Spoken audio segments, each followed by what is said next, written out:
The afternoon sun filtered through the classroom windows, bathing the room in a soft, golden glow. Miss Arin, the literature teacher, adjusted her glasses as she scanned the room, her students diligently writing. Her gaze, however, lingered just a moment longer on Mai, who sat by the window, her expression lost in thought. There was something different about Mai, a spark of curiosity, a quiet bravery, and a thoughtfulness that set her apart. Her questions in class weren't just for a grade. They probed deeper, seeking meaning beyond the text. Arin tried to maintain her professional distance, but she couldn't deny the small part of her that waited for Mai's raised hand, her thoughtful smile, and that calm confidence. Their connection, fittingly, began with words. One afternoon, Mai stayed behind, clutching a well-worn copy of The Great Gatsby. Miss Arin, she began hesitantly, do you think love makes people foolish? Arin offered a small, knowing smile. Or maybe, she replied, it's the foolishness that makes love real. They shared a soft laugh, and in that simple exchange, something gentle and unspoken began to bloom between them. It was a seed of mutual respect and understanding, planted in the quiet of the empty classroom. As the weeks turned into months, Mai's presence after the final bell became a regular, welcome part of Arin's day. She'd help rearrange books on the shelves, ask for poetry recommendations, or share small, fragmented stories about her dreams for the future. Arin, who had always kept her personal life under lock and key, found herself slowly, carefully, opening up. She spoke of her own youthful dreams of becoming an artist, a path she'd abandoned for the stability of teaching.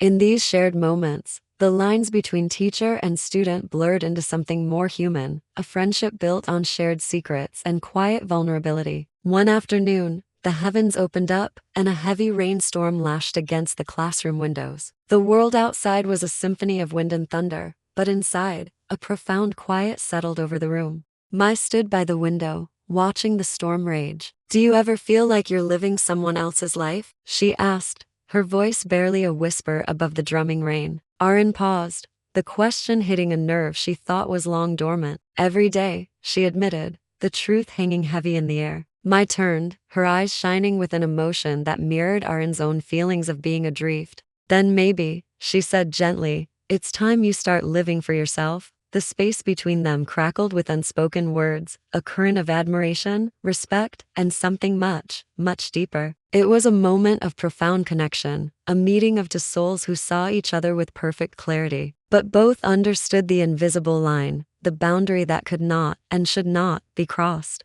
It wasn't a moment of action, but of pure understanding, the kind of rare, perfect moment that imprints itself on your heart and stays there forever. It was a promise without words, a shared secret held in the quiet of a rain-soaked afternoon. When the school year concluded, Mai graduated. She slipped away quietly, without a formal goodbye, but she left behind an indelible memory. For Arin, the classroom felt a little emptier, the silence a little louder. The memory of Mai of being truly seen and understood became a quiet companion through the following years. Arin continued to teach, to shape young minds, but a part of her always looked toward the window, half expecting to see a thoughtful young woman lost in thought. The seasons changed, students came and went, but the echo of that shared connection remained. Years drifted by like pages in a book. One cool evening, seeking inspiration, Arin found herself wandering through a modern art gallery downtown. Her steps slowed, then stopped completely, in front of a painting that stole the air from her lungs.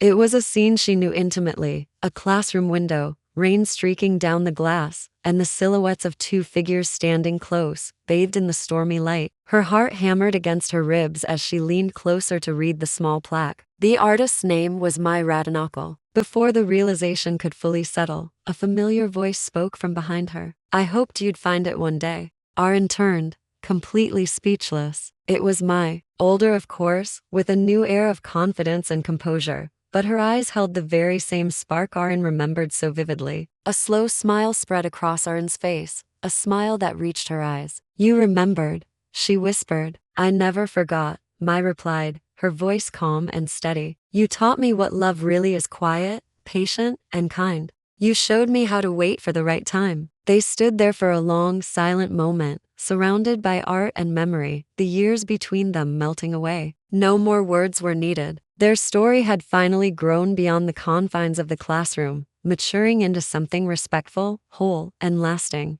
As they walked out together into the gentle evening light, Aaron finally understood. Sometimes love isn't about breaking the rules or grand, dramatic gestures. It's about learning, growing, and patiently waiting for the right moment. And in that quiet, perfect moment, their love had finally learned its lesson. Thank you so much for watching our story unfold. If it moved you, please consider liking this video and subscribing to our channel for more content that celebrates love in all its forms. We'll see you next time.